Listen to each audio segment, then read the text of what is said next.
Hello friends, welcome back once again. Friends, मैं Ram sir हाजिर हूँ लेकर आप लोग के लिए एक इम्पोर्टेंट चैप्टर, और चैप्टर का नाम है आपका आई एम लाइक अ ग्रास। ठीक है, मैं ग्रास के जैसा हूँ या मैं ग्रासी हूँ। सीधी सी बात है, मैं ग्रासी हूँ मतलब क्या, मैं घास हूँ। ये पास का लिखा हुआ एक पोएम है। इसमें ग्रास मतलब कि नेचर जो है अपने आप की कमी को दिखाने की कोशिश करता है कि हमें किस तरह से आप कुचल रहे हैं, अर्थात कि नेचर को हम अपने फायदे के लिए किस तरह से नुकसान पहुंचा रहे हैं। फिर भी नेचर जो है अपनी प्रकृति नहीं छोड़ता, हमें किसी न किसी रूप में लाभ पहुंचाता है, हमें फायदे के रूप में वह हर कुछ देता है, भले हम जितना चाहे उसे नुकसान पहुंचा दें। राइट।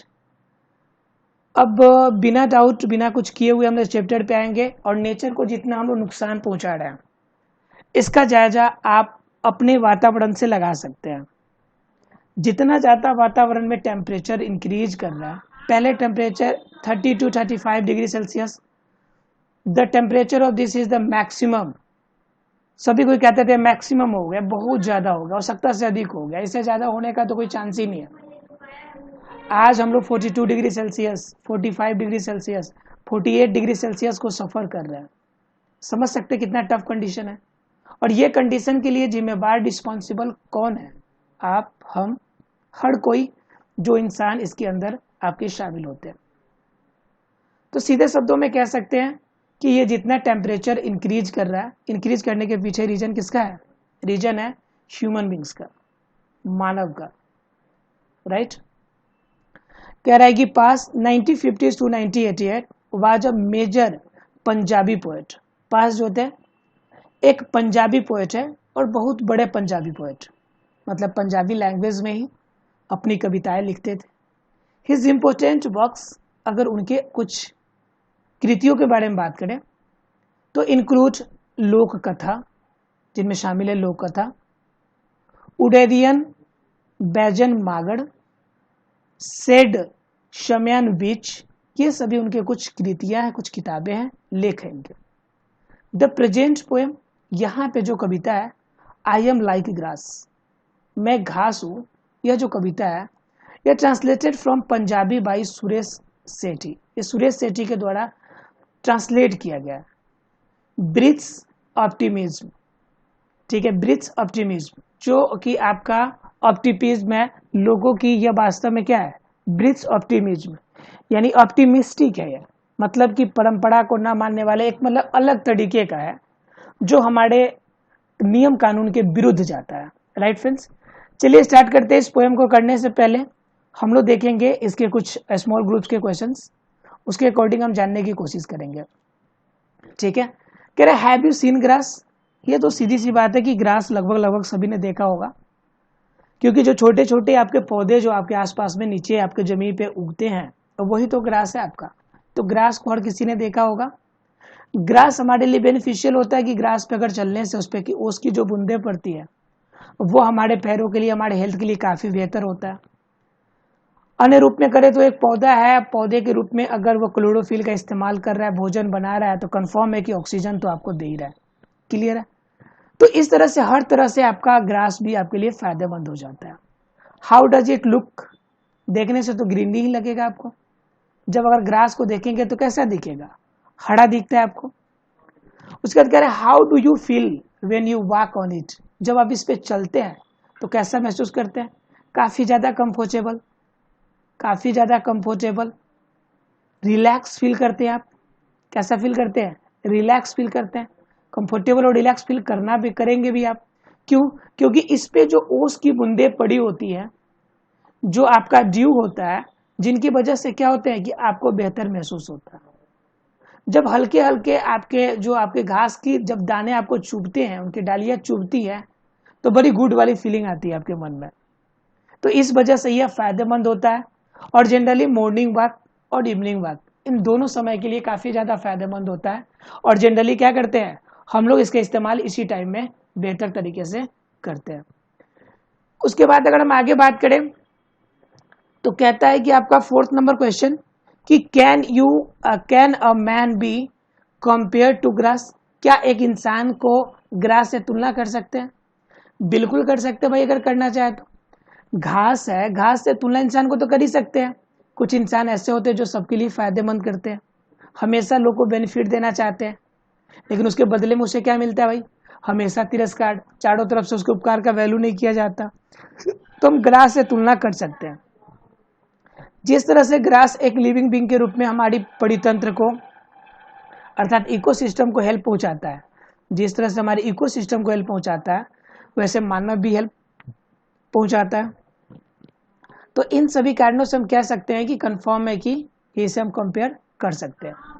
कह रहे रीड द पोएम, कविता को पढ़िए, and see why the poet thinks himself similar to grass. इस कविता को पढ़ के जरा महसूस कीजिए कि आखिर जो पोएट है, जो पास है, अपने आप को ग्रास की तरह महसूस क्यों कर रहा है, क्यों अपने आप को ग्रास बता रहा है, क्यों अपने आप को ग्रास की बातें महसूस कराना चाहता है, कि इसके पीछे क्या रीजन है, ग्रास क्यों इतना इंपॉर्टेंट हो जाता है उनके लिए कि वह अपने आप को एक ग्रास के समान मानने के लिए, फील करने के लिए मजबूर हो गए। इस पोएम को पढ़ने के बाद ही क्लियर हो पाएगा कि आखिर ग्रास कितनी क्वालिटी मेंटेन करता है और किन कारणों की वजह से पोएट अपने आप को ग्रास की कैटेगरी में रखना चाहता है। क्लियर है? चलिए स्टार्ट करते हैं आज का पोएम, और आज का पोएम देखते हैं हम लोग I am like a grass को। Right friends, I am like grass, ठीक है। इसमें पहली लाइन कहता है आई एम लाइक ग्रास। पहली लाइन में ही अपनी लाइन कहता है कि मैं एक क्या हूं, मैं एक ग्रास के जैसा हूं, मैं एक ग्रास ही हूं, ठीक है। उसके बाद क्या कह रहा है कि यू कैन चॉप मी, आप मुझे काट दो, मॉ मी डाउन, मुझे कुचल दो, मेरे जो घास की तरह हूं मैं, मुझे कुचल दो, खत्म कर दो, काट दो, but I shall sprout again, लेकिन मैं फिर से निकलूंगा, मैं फिर से बढ़ूंगा, मैं फिर से निकलूंगा, ग्रो, फिर से विकास करूंगा, एंड बाउंस बैक, और फिर से एक बार वापस आऊंगा। आप जितना भी दबा लो मुझे, आप जितना भी मुझे क्या कर लो, धक्के मार दो, पीछे बैक ढकेल दो, मैं हार नहीं मानूंगा कभी भी, मैं हार नहीं मानूंगा, मैं फिर निकलूंगा, फिर मेहनत करूंगा, और फिर मैं सबके सामने जाऊंगा। अपने पीछे करने के पीछे रीजन है कि हमें अपनी जिंदगी को जीने का तरीका बता रहे हैं। ये जिंदगी जीने का तरीका बता रहे हैं कि जिंदगी में कितनी भी कठिनाइयां है तो हमें हार नहीं माननी है, छोड़ नहीं देना हार मान के। अगर छोड़ दिया तब तो फिर कोई फायदा ही नहीं करने का। जब आपने किसी काम को किया और काम को आधे अधूरे आपने छोड़ दिया तो फिर उसका तो कोई फायदा ही नहीं है, उसका करने का कोई फायदा ही नहीं है, ठीक है। कहता है कोई मंजिल को अगर आप भूल के जिए तो क्या जिए, मतलब कि हम मंजिल को आप भूल गए उसके बाद जिए तो क्या जिए। अगर आप में दम है तो आप उसे पा के दिखाइए। मंजिल को आप भूल के जिएंगे तो उसे जीना थोड़ा ना कहेंगे। तो ही कहता है कि भूल कर जिए तो क्या जिए, अगर दम है तो उसे पा कर जी दिखाइए, और लिख दीजिए अपनी कहानी अपनी खून से, मतलब कि अपनी जो किस्मत है उस किस्मत को, कामयाबी को अपने खून पसीने से एक करके लिखिए, और उस किस्मत को कहिए कि उसे मिटा कर दिखाए। मतलब क्या कि आप अपनी जिंदगी में आप अपनी कामयाबी को कभी भुला कर नहीं जी सकते हैं, चैन सुकून से नहीं जी सकते हैं। आपकी कामयाबी जब तक मिलेगी नहीं, जब तक आपको मंजिल नहीं मिलेगी, तब तक आपकी जिंदगी जीने का कोई मतलब नहीं बनेगा और आपको सुकून नहीं मिलेगा। तो कहता है कि आपने अपनी मंजिल को भुला कर जिया तो क्या जिया। अगर जीना है दम तो क्या करना है आपको, उसे पा कर जियो, और लिख दो अपनी कामयाबी अपने खून पसीने से, और उस किस्मत को कहो कि अब इसे मिटा कर दिखाओ। बात समझ में आ रही है? तो सेम चीज यहां भी कहना चाहता है कि मुझे काट दो, मुझे रगड़ दो, कुचल दो, कोई फर्क नहीं पड़ता है, मैं फिर से निकलूंगा, फिर से उतना ही तेजी से बढ़ूंगा। यू कैन आगे कह रहा है, you can obliterate my sign spots, क्या कर दो कि मेरी एकदम नामो निशान मिटा दो, आप मेरी नामो निशान मिटा दो। आप क्या कर लो, आप उस पर सरके बनवा लो, मैं जो छोटा छोटा यहाँ पे उग रहा था, मेरी उगने की आकार आकृति को बंद कर दो, मैं उग रहा था यहाँ पे, उगने को खत्म कर दो बिल्कुल, ऊपर से आप सड़क लगवा दो, ठीक है। उसके बाद कह रहा है आपको कि you can bomb the universities, आप उस पर क्या कर दो, उस पर आप बड़े बड़ी बिल्डिंग बना दो, आप महाविद्यालय बना दो। उसके बाद क्या, reduce the hostel to rubble, उसको कुचलने के लिए आप हॉस्टल बना दो। यू में स्कॉच द स्लम्स, ठीक है, आप मुझे कुचलवा दो किससे, आपका जो स्लम्स है, जो जनरली गंदे नाली है, उनसे मुझे कुचलवा दो। But you can not erase my identity, लेकिन इतना करने के बाद भी आप मेरी पहचान नहीं मिटा सकते। You can't erase my identity is over it, जितना आप कर रहे हैं उसके ऊपर है मेरी आइडेंटिटी, मेरी पहचान आप मिटा ही नहीं सकते। ठीक है, आपको जो मर्जी कर लो, मतलब आपकी जिंदगी की पहचान तब तक नहीं मिटेगी जब तक आप नहीं चाहते। आप जब चाहेंगे तो आपकी आइडेंटिटी उस दिन मिट जाएगी, क्योंकि आपकी आइडेंटिटी के लिए जिम्मेवार कौन है, आप स्वयं हैं। तो आपकी आइडेंटिटी अगर मिटानी है तो आप स्वयं मिटाएंगे, आपकी आइडेंटिटी और कोई मिटाने वाला बिल्कुल भी नहीं है। ठीक है, तो इसलिए आप अपनी पहचान बनाइए, आप अपनी आइडेंटिटी बनाइए, और इस आइडेंटिटी के लिए जितना कुछ भी करना है आप कीजिए। अपनी जिंदगी में कभी हार मत मानिए, हारिए नहीं। उसके बाद क्या कह रहा है कि उसके बाद कह रहा है because I am like grass, क्योंकि मैं ग्रास जैसा हूं, मैं घास जैसा हूं। आई विल स्प्राउट अगेन, मैं फिर से निकलूंगा। And my mental cell covered everything, और मैं अपने सारे दर्द, सारे जख्मों को फिर से भर लूंगा। आप मेरी टेंशन ना लो, आपको जितना इच्छा है, जितना कष्ट देना है, दुख देना है, मेरे रास्ते में जितने बाधे बनने हैं बन जाओ, कोई फर्क नहीं पड़ता मुझे, क्योंकि मेरे पास साहस है, मेरे पास हिम्मत है कि मैं अपनी आइडेंटिटी बनाने के लिए, अपनी पहचान बनाने के लिए मैं फिर से उठूंगा, और फिर से क्या करूंगा, मैं फिर से अपनी पहचान बनाऊंगा, लेकिन अपनी आइडेंटिटी मैं बनाऊंगा। डोंट वरी, आपको जो करना है वो कर लो। आपको चाहिए मेरी साइन पोर्ट मिटानी है, मिटा लो आप, ठीक है, लेकिन फिर से मैं क्या करूंगा, बाउंस बैक, मैं फिर से वापस आ जाऊंगा, मैं फिर से क्या करूंगा, वापस आ जाऊंगा। क्लियर है? चलिए देखते हैं इसके बेस पे कुछ क्वेश्चंस को देखने की कोशिश करते हैं कि क्वेश्चन में कहना क्या चाहता है। तो क्वेश्चन में कहता है कि वाई पहले आपको क्या करना है, ब्रीफ आंसर करना है, ब्रीफ क्वेश्चन का आंसर करना है। ठीक है, ब्रीफ में क्या करना है, पहला कहता है कि why does the poet say that he is like a grass, ऐसा क्यों कहना चाहता है पोएट कि वह ग्रास के जैसा, घास के जैसा, ऐसा क्यों कहना चाहता है? बिकॉज हमारी जिंदगी बिल्कुल उसी की तरह चलती है, हमारी जो जिंदगी है ना, हमारी जो लाइफ है बिल्कुल उसी की तरह स्ट्रगल बड़ी लाइफ है, पूरी स्ट्रगल, फुल ऑफ स्ट्रगल है, और without of struggle we can't be make our identity, हम अपनी आइडेंटिटी विदाउट ऑफ स्ट्रगल बना ही नहीं सकते। तो स्ट्रगल तो सबके जिंदगी में है, लेकिन स्ट्रगल से अगर आपने हार मान लिया, अगर आप हार गए, then there is no solution, कोई भी उसका हल नहीं मिल सकता। उसके बाद कह रहा है why does the poet say that he will sprout again even after being mowed down, मतलब कि उनके पूरे घास को आप पूरी तरह से नष्ट कर दीजिए फिर भी मैं निकल जाऊंगा, इसका मतलब क्यों कहते हैं ऐसा?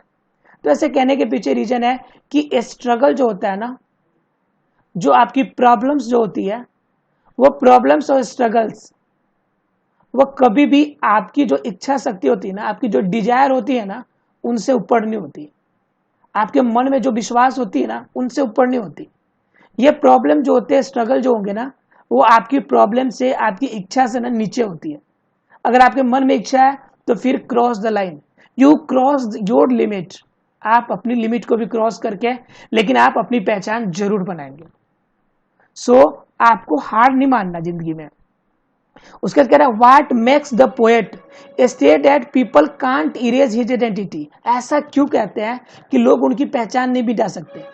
इसलिए क्योंकि आपकी पहचान आप स्वयं मिटा सकते हैं, आप अपनी आइडेंटिटी आप खुद मिटा सकते हैं, आपकी आइडेंटिटी और कोई नहीं मिटा सकता। उसके बाद कह रहा है what will his mental cover, वो क्या कह रहा है कि वो दुख दर्द को कैसे कवर करेगा? भाई वो कह रहा है कि कुछ भी कर लो, जब कामयाबी मिलेगी, जब मंजिल मिलती है ना, तो हर दर्द, हर जख्म भर जाते हैं। तो उस मंजिल को पाने की लालच में है, वो कह रहे हैं कि कुछ भी दर्द दे दो, फर्क नहीं पड़ता मुझे बस अपनी मंजिल पानी है, मुझे उस मुकाम तक पहुंचना है जिसके लिए मैं निकला हूं। चलिए स्टार्ट करते हैं आगे की बात। आगे की बात में क्या कहना चाहता है, यू में बॉम्ब बंगा, मतलब क्या कि आप बेंगलो बना दो बड़ी सी। यू में डिस्ट्रॉय संगरूर, आप बंगा को जगह पे बंगा में खत्म कर दो, संगरूर में खत्म कर दो। आप क्या कर दो, reduce the whole district of Ludhiana, पूरी लुधियाना की शहर को आप पूरी तहस नहस कर दो। कंप्लीट टू एस, सबको राख बना दो। But it will be only a matter of time, सिर्फ एक समय की बात है कि आप मुझे नुकसान पहुंचा रहे हो। 2 ईयर्स, 10 ईयर्स, आप कितना दिन के लिए मुझे नुकसान पहुंचा सकते हो? 2 साल के लिए, 10 साल के लिए, कितना दिन मुझे दबा सकते हो? Before my green mental covers everything again, ये सारे जख्म जो दे रहे हो ना, ये बस कुछ पलों की बात है। मैं सारे दुख दर्द को फिर से कवर कर लूंगा अपनी लाइफ में आगे की तरफ, फिर उसी रफ्तार से, उसी रेशियो से मैं आगे प्रगति करूंगा। नो डाउट मुझे आगे बढ़ना है। क्लियर? उसके बाद कह रहा है I shall become a vast green jungle, I shall become a vast green jungle, और फिर से मैं जितना बना हूं उनसे भी वास्ट अपना एक ग्रीन जंगल, एक हरियाली भरा एक साम्राज्य तैयार करूंगा। मैं एक अपनी एक अलग पहचान बनाऊंगा। The green jungle of Barnala, where tourist will visit me, visit my green jungle because I am like grass. मैं इतना ज्यादा बर्नाला की जगह की तरह मैं अपने आप को डेवलप करूंगा, जहां पे आप खुद मुझे देखने जाएंगे, गिरिंडी उस हरियाली को देखने जाएंगे, क्योंकि मैं एक घास हूं।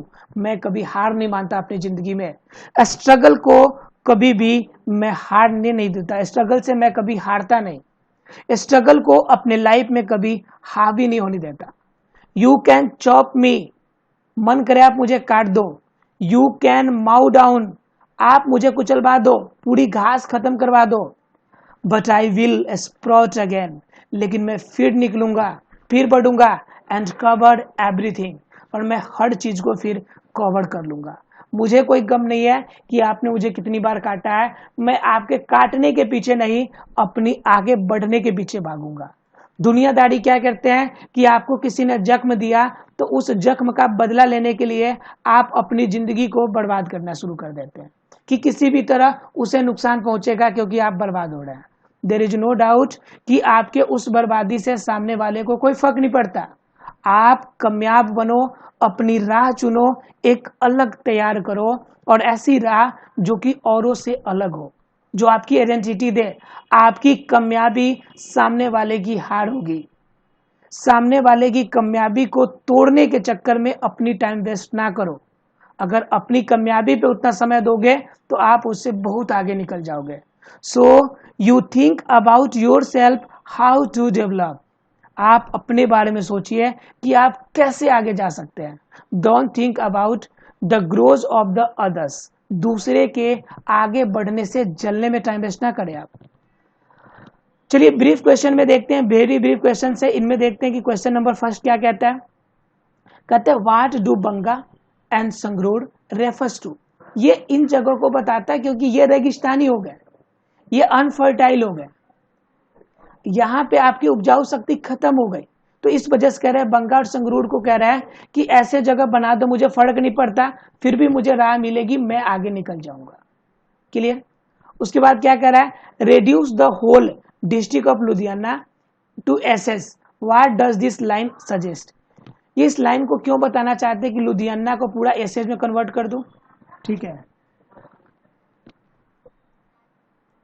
उसके बाद क्या कह रहा है आपको, and reduce the whole district Ludhiana to ashes. कह रहा है कि लुधियाना की पूरी जो डिस्ट्रिक्ट है उसे आप एस में कन्वर्ट करने का मतलब क्या समझते हैं? तो इसका मतलब सीधी सी बात है, जैसा आपने संगरूर को क्या बना दिया, अनफर्टाइल बना दिया, बंजर बना दिया, आप इसे भी बंजर बना दो। आप इतना ज्यादा इंडस्ट्रीज लगाओगे, इतना ज्यादा फैक्ट्रीज लगाओगे, इतना तेजी से बेंगलो बनाओगे, तो क्या होगा, हमारी प्रजाति नष्ट ही तो हो रही है। आपको जो मर्जी कर लो, आप अपने पे उतर गए तो मैं भी अपने पे उतर जाता हूं।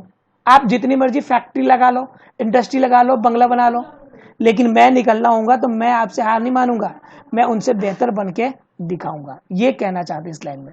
It means this line suggest that the Ludhiana areas developing very high level, because of that he wants to indicate that we should not be follow। उसके बाद क्या कह रहा है, तो इट मीन्स क्या कि आपको क्या करना है कि लुधियाना के आपके शहरों की तरह इसे बंजर नहीं बनाना है, इंडस्ट्रियलाइजेशन नहीं करना है कि आपकी प्रजाति नेचर की समाप्त हो जाए। थर्ड नंबर क्वेश्चन कह रहा है कि what time will it take for the poet to become back to his normal state. कह रहा है कि आप कितना दिन नुकसान पहुंचा दो, 2 वर्ष, 10 वर्ष, उसके बाद फिर से मैं आगे आ जाऊंगा। तो ये 2 ईयर्स और 10 ईयर्स को मेनली इंडिकेट किया गया। उसके बाद फोर्थ नंबर कह रहा है why will the tourist visit the green jungle of the Barnala. Barnala के जंगल को आपका घूमने के पीछे रीजन है कि वहां पे ग्रीनरी ज्यादा है, हरियाली ज्यादा है। क्लियर? तो इस वजह से अब इस तरह से क्वेश्चन कंप्लीट हो गए हमारे। अब नीचे ग्लोसरी नोट्स है जो एग्जाम्स में क्वेश्चंस पूछे जाते हैं। तो कहता है कि चॉप, चॉप का मतलब होता है कट डाउन या फिर आपको किसी भी तरह से नुकसान पहुंचा देना, आप कुल्हाड़ी से काट ले या जैसे भी काट ले। चॉपर का मतलब होता है छोटी सी कुल्हाड़ी जिनसे काटा जाता है कोई भी चीज। माऊ का मतलब होता है घास काटना, जब भी आप घास वगैरह को कुछ भी काटते हैं तो माऊ कहलाता है उसका। स्प्रोट का मतलब होता है बिगिन टू ग्रो, निकलना जब शुरू करते हैं, प्रफुल्लित होना शुरू करते हैं। बाउंस बैक का मतलब होता है रिकवर्ड वेल, जब क्या होते हैं रिकवर फिर से करते हैं तो उसे बाउंस बैक कहते हैं। ऑब्लिटेट का मतलब होता है ब्लॉट आउट, मतलब कि डिस्ट्रॉय कर देना, कंप्लीटली क्लियर कर देना। ठीक है?